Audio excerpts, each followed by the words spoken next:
God. Hallelujah. Alam niyo ba mga kapatid that one of the greatest stories in the Bible is the story of the walls of Jericho. The fall of Jericho. Isa sa mga familiar names na naririnig natin ay yung Jericho. Yung Jericho, isa po ito sa pinakamahirap lusubin na bayan doon sa Promised Land. In fact, yung pinakamahirap na lusubin, yun ang unang-unang nilusob nila Joshua. 31 kingdoms ang na-conquer ni Joshua with the help of the Israelites. And that's why si Joshua is the greatest general in the Old Testament. At ang number one, yung pinakamahirap, itong Jericho. Bakit po? Ang Jericho po, double wall. Ang isang wall niyan ay mga 6 feet ang haba, more than 6 feet. So, pwedeng dumaan ng isang karwahe doon sa lapad ng isang wall. Tapos, another 6 feet or 10 feet, meron namang another wall na ganun din ang lapad. So kaya po double wall yan. Kaya hindi mo pwedeng basta mapasok ang Jericho. Kaya napakahirap lusubin yan dahil nga masyadong gwardyado. Now, kung ordinaryong pag-iisip, kung ordinaryong lakas, hindi kakayanin nila Joshua na pasukin, lusubin yung Jericho. Kaya yung pagbagsak ng Jericho, isa po itong himala na ang Diyos lang ang pwedeng makagawa nito. Ginamit lang niya si Joshua at yung Israel. Pero actually, tingnan po ninyo, no? Sa palagay ninyo, hindi pwedeng bumagsak yung Jericho wall nang wala sila Joshua? Pwede o hindi pwede? Pwede, di ba? Pwedeng bumagsak yun. Kumbaga, pwedeng utusan ni Lord yung isang anghel na hipan lang yung Jericho wall, babagsak yun eh. Pero bakit ginamit pa niya si Joshua at yung mga Israelites para bumagsak ito? So, I entitled it, Tahimik na Pagsunod, Sigaw ng Tagumpay. Silent Submission, Shout of Victory. Okay. Tatlong bagay po. Number 1, submission. Ang sabi sa Joshua 6:3-9, sa verse 8, ayon sa sinabi ni Josue, nauna ang 7 pari sa kahon ng kasunduan at pinatunog nila ang mga trumpeta nila. Ang ibang mga sundalo ay nauna sa mga pari at may iba pang sumusunod sa kahon ng kasunduan. Walang hinto ang pagtunog ng mga trumpeta. So ito po, yung sinabi ng Diyos kay Josue o kay Joshua na strategy, sinabi naman ni Joshua doon sa mga pare at sumunod naman. Ibig sabihin po nito, obedience to God is required, not optional. Hindi ito yung kung gusto mo lang, kung ayaw mo, wag mo. Hindi po. Ang obedience ay required. Ito ay dapat talagang ginagawa. You don't revise God's command. You respond to it. Na itong mga pari na ito, hindi lang sinabi, Joshua, pwede bang ganito ang gawin namin? Parang hindi namin gusto yung inuutos ni Lord. Walang ganon. O hindi ko, ano yung sinabi ng Diyos sa pamamagitan ni Joshua, sinabi ni Joshua sa kanila, hindi nila binago. Kumbaga, word for word, yun ang ginawa nila. Now, under submission is surrender to God. So, yung vertical submission, okay? So, kailangan ng vertical submission ni Joshua at ng mga Israelites. So, yun po yung nakalagay sa Joshua chapter 6, verses 3-5.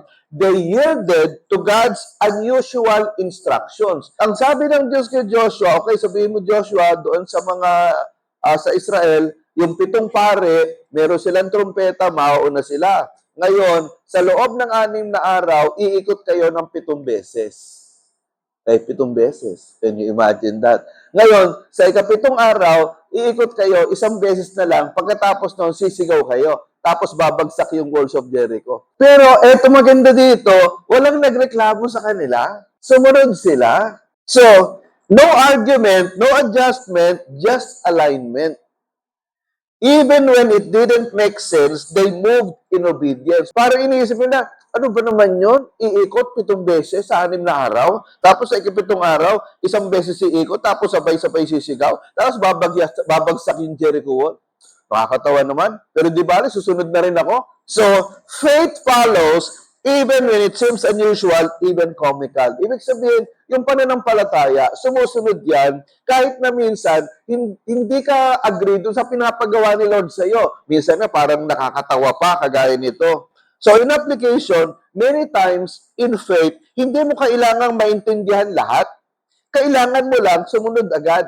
Eto ha, tandaan nyo to. Kung kaya mong intindihin lahat, no? Kung kaya mong utakin lahat ng bagay sa mundong ito, kung kaya mong ipaliwanag lahat ng pinapagawa ni Lord sa iyo, hindi mo kailangan ng faith. Kung yung pinapagawa ng Diyos sa iyo, kaya mong ipaliwanag. No, kailangan mo ng pananampalataya kasi may mga bagay na hindi mo kaya ipaliwanag na kailangan ito tanggapin sa pamamagitan ng pananampalataya kagaya na nangyari doon sa Jericho Wall. Now, pangalawa, submit to God's servant. So, mahalaga yung una, vertical submission sa Diyos. Pangalawa, yung horizontal submission naman, kailangan mag-submit doon sa leader na itinalaga ng Panginoon. So, yung sa Joshua chapter 6, verses 8 to 9, they followed the leadership of God's appointed leader. Si Joshua, di ba? So, mahalaga na sumunod doon sa appointed leader. Now, Joshua gave the command, they carried it out. Hindi sila nagreklamo, kundi sumunod sila kay Joshua. No rebellion, no resistance, only respect and response. So, insight, kung gusto mong sumunod sa Diyos, matuto kang sumunod doon sa itinakda niya na leader. Warning, you cannot honor God while dishonoring God's appointed leader. Halimbawa, ganito, basta ako susunod kay Lord, pero hindi kay pastor. Ang loyalty ko kay Lord, hindi kay pastor. Susundin ko yung sinasabi ni Lord, pero hindi ko sundin yung sinasabi ni pastor. Pwede ba yun? Pwede yun kung yung sinasabi ko wala sa Bible. Pero the moment yung mga sinasabi ko, makikita sa Bible, may supporting verses, sumunod kayo. Naintindihan natin? So, you cannot honor God while dishonoring God's appointed leader. Now, tingnan niyo sa Salmo 106, 16 to 18. Tingnan niyo po yung example dito. Sa kanilang kampo, nainggit sila kay Moises at kay Aaron na itinalagang maglingkod sa Panginoon. Kaya bumuka ang lupa sa kinaroroonan ni Datan at ni Abiram at ng kanilang sambahayan at sila'y nilamon. At may apoy pang naging kasunod na tumupok sa kanilang masamang tagasunod. Tingnan po ninyo, ito yung totoong pangyayari na merong mga leader, si Moses, na nagrebelde sa kanya dahil sabi, nainggit kay Moses, nagrebelde kay Moses, itong si Datan at si Abiram, ang nangyari, naggalitan Diyos sa kanila. Mababasa niyo po ito sa Numbers chapter 16.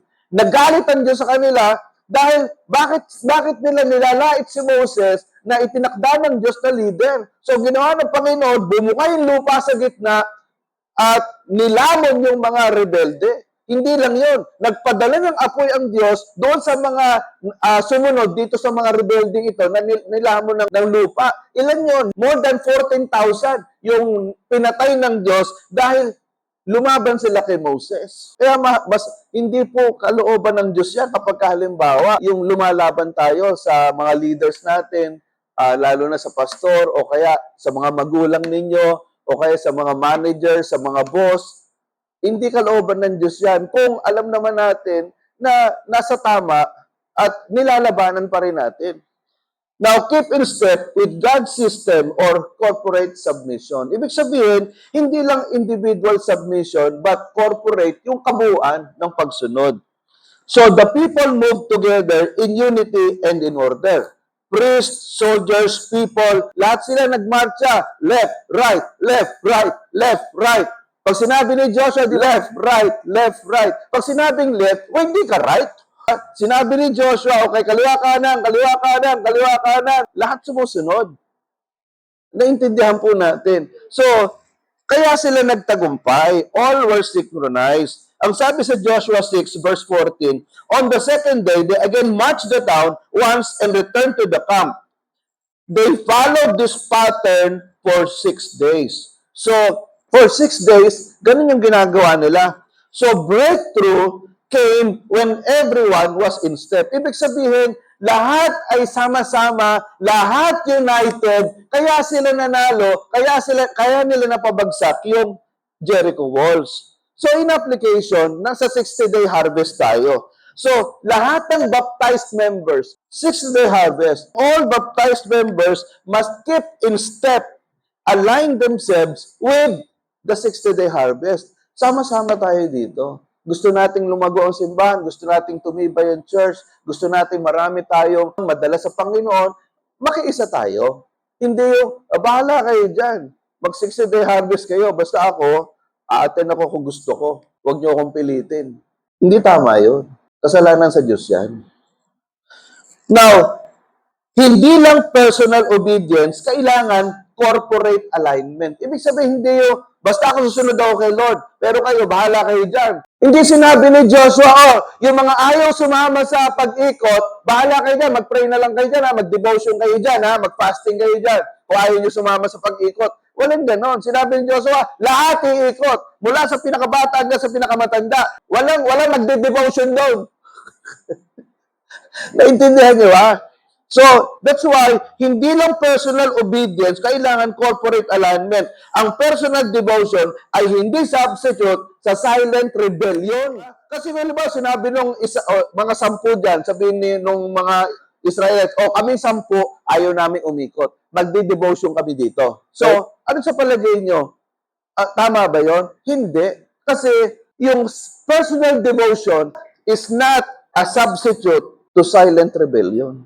Rebellion against God's appointed leader is rebellion against God Himself. Yung pagre-rebelde sa itinalagang pinuno ng Diyos ay pagre-rebelde sa Diyos mismo. Tingnan po ninyo to. Sino yung mga kapatid ni Moses? So, si Miriam at si Aaron. Ang panganay nila si Miriam. Ngayon, itong si Miriam at si Aaron, nainggit kay Moses. Nagsalita sila laban kay Moses. Sabi nila, yung anointing mo, meron din naman kami Parang gano'n nangyari. So, tingnan po ninyo, sabi doon sa verse 8, sinabi ng Diyos, I speak with him face to face, referring to Moses. And he sees the form of the Lord. Why then were you not afraid to speak against my servant Moses? Bakit hindi na kayo natakot na nagsalita kayo laban sa aking lingkod na si Moses? Bakit nagsasalita kayo laban sa lingkod ko? Kaya ang ginawa ng Diyos, na puno ng ketong si Miriam. Umiyak ngayon si Aaron. Sabi, Lord, patawarin niyo kami.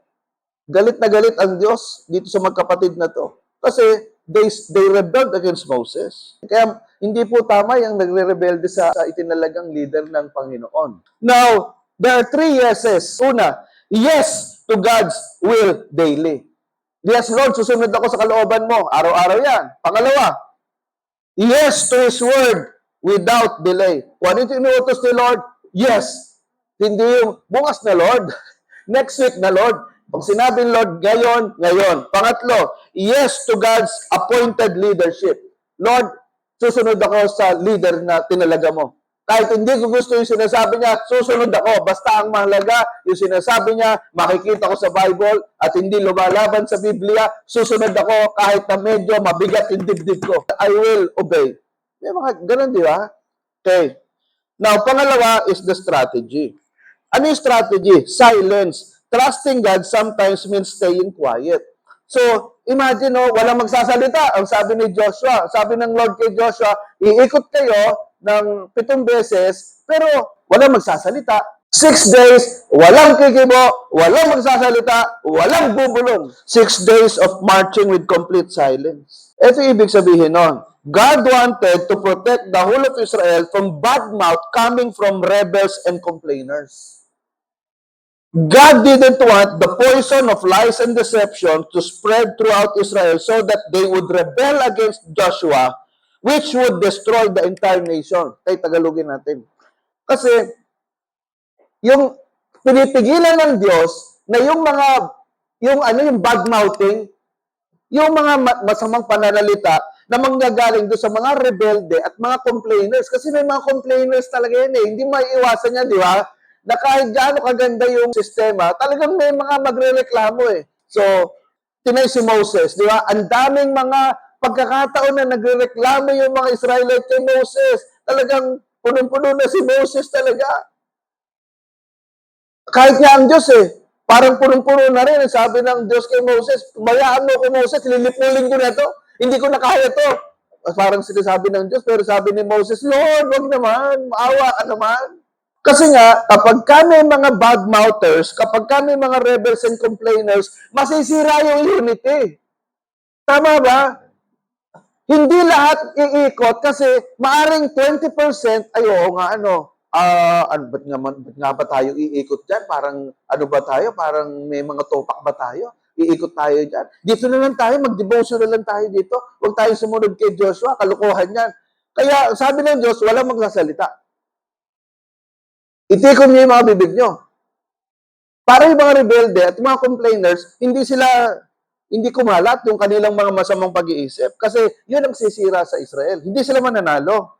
Now, alam niyo, mayroong magandang kwento dito na nabasa ko. Yung dalawang bata na ipinanganak ng sabay. Itong si Kaelia, tinawag siya na the Poison Princess. Okay? So, noong unang panahon, sa isang kahariang hinahati ng ilog, isinilang sina Kaelia at Amara. Ang kanilang buhay ay isang eksperimento ng kalikasan. Si Kaelia, ang prinsesa ng mga tinik, ay pinalaki sa lason. Naging napakaganda niya, ngunit ang kanyang haplos ay kamatayan. Ang bawat ibon, bulaklak at punong hawakan niya ay natutuyo at nagiging abo. Nabuhay siya sa isang mundong kulay abo, mag-isa at mailap. Sa kabilang panig ng ilog, si Amara, prinsesa ng mga bulaklak. Siya ay pinalaki sa mga sariwang prutas at nektar. Ang bawat hawakan niya ay milagro. Namumukadkad ang mga rosas at sumisibol ang mga bukal ng tubig sa disyerto. Siya ay liwanag na minamahal ng lahat. Nang matuyo ang ilog, nagtagpo ang dalawa. Mamamatay ka sa hawak ko, babala ni Kaelia. Ngunit ngumiti si Amara at hinawakan ng lupa. Sumibol ang mga luntiang damo na dumikit kay Kaelia. Bagaman nangitim ang mga dulo nito na natiling buhay ang mga ugat. Dito na pagtanto ni Kaelia na ang buhay ni Amara ay sapat ang lakas upang labanan ang kanyang lason. Ngayon, ang tanong, sino ka sa dalawang ito? Si Kaelia na bawat hawakan ay natutuyo o si Amara na bawat hawakan ay nabubuhay? Ang dila mo ba ay nagbibigay buhay o nagbibigay kamatayan? Ano bang klaseng buhay meron ka? Yung bang buhay mo nagbibigay ng buhay sa iba? O nagbibigay ng kamatayan? Yung mga salitang lumalabas sa bibig mo, ito ba'y nakakatulong o nakakasira? Ano nakalagay sa Lucas 12:48? Tandaan niyo yung verse. For out of the abundance of the heart, the mouth speaks. Kung ano pumupuno sa puso, lumalabas sa bibig. Kaya kung puro mura, no? Kung puro green jokes, puro mga kalaswaan na lumalabas sa bibig mo, kasi yun ang laman ng puso mo.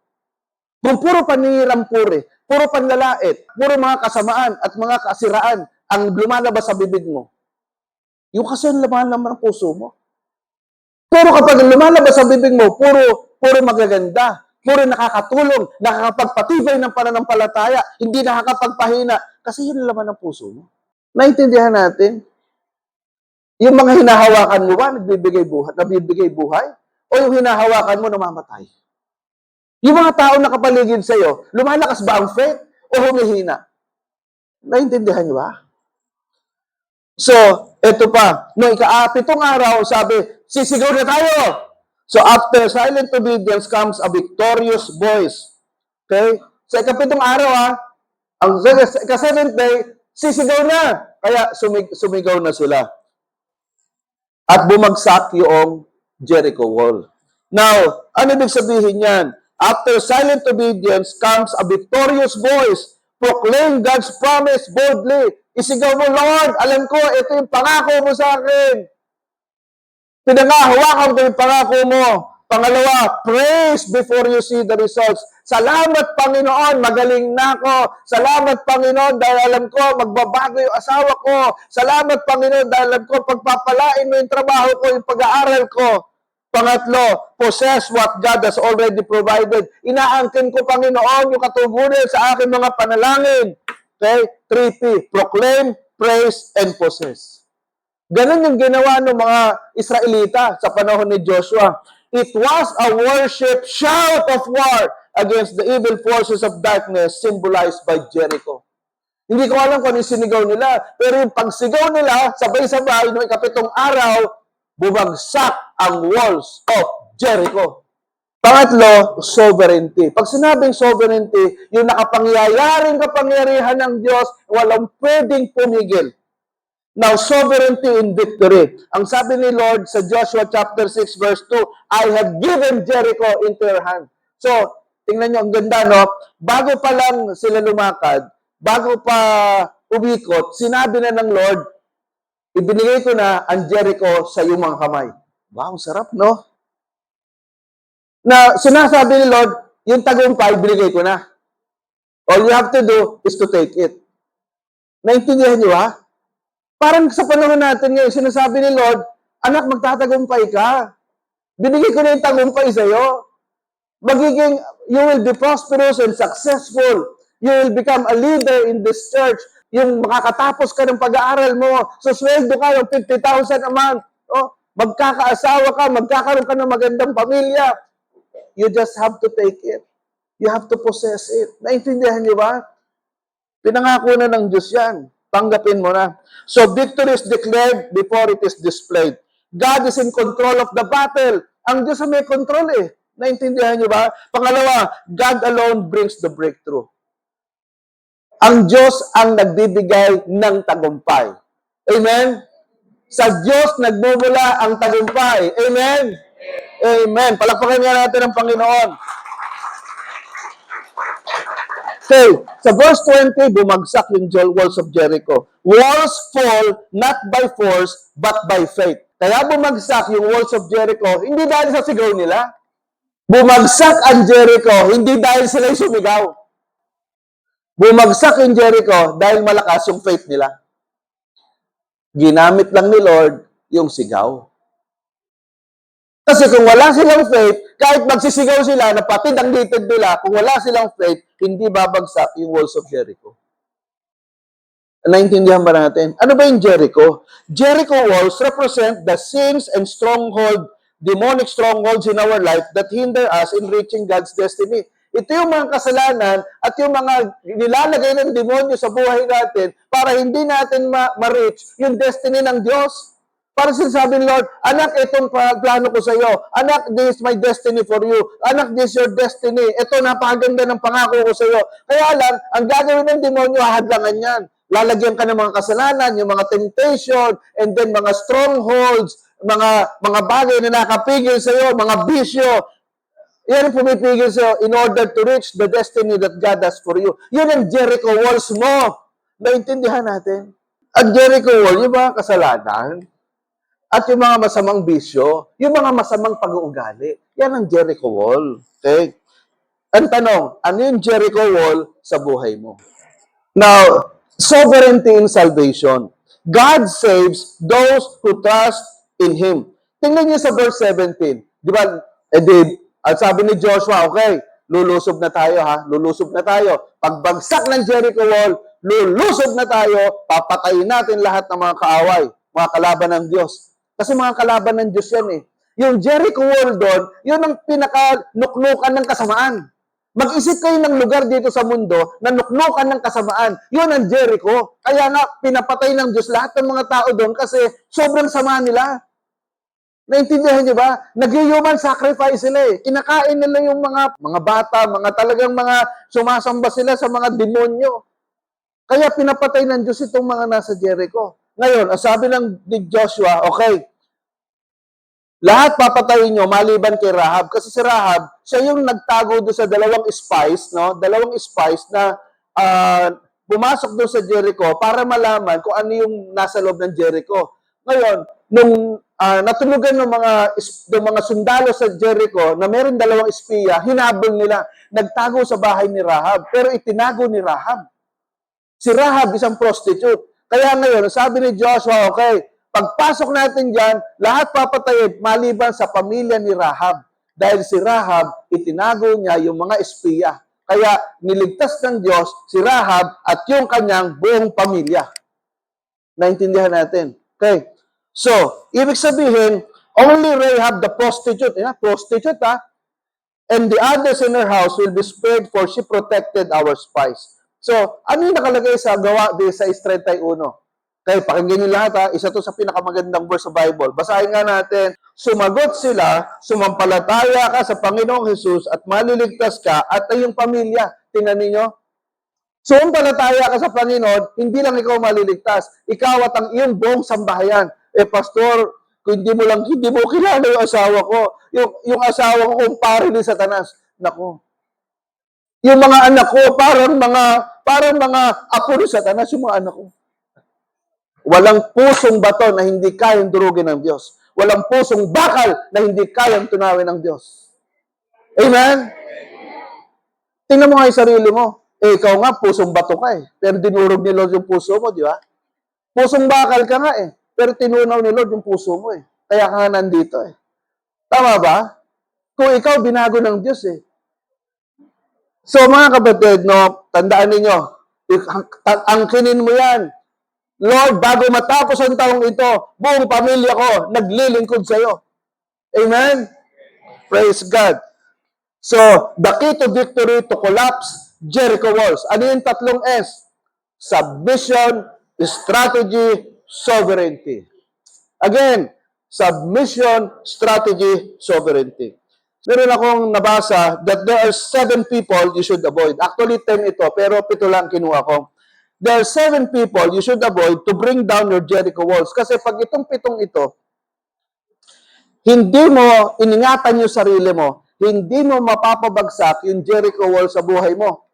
Ano yung mga yon? Sino-sino yun? Complainers, liars, negative people, victim mindset people, yung bang feeling niya lagi siyang ape, feeling niya lagi siyang biktima, jealous people. Sino to? Yung mga selosa, pang-anim, envious, yung mga mainggitin, at pang-pito, critical people, yung masyadong makriticize. So, hindi ko sinasabing lumayo kayo dito ng todo, kundi ingatan niyo yung mga sarili niyo. Protect your mind, protect your heart from these kinds of people because these kinds of people will destroy you.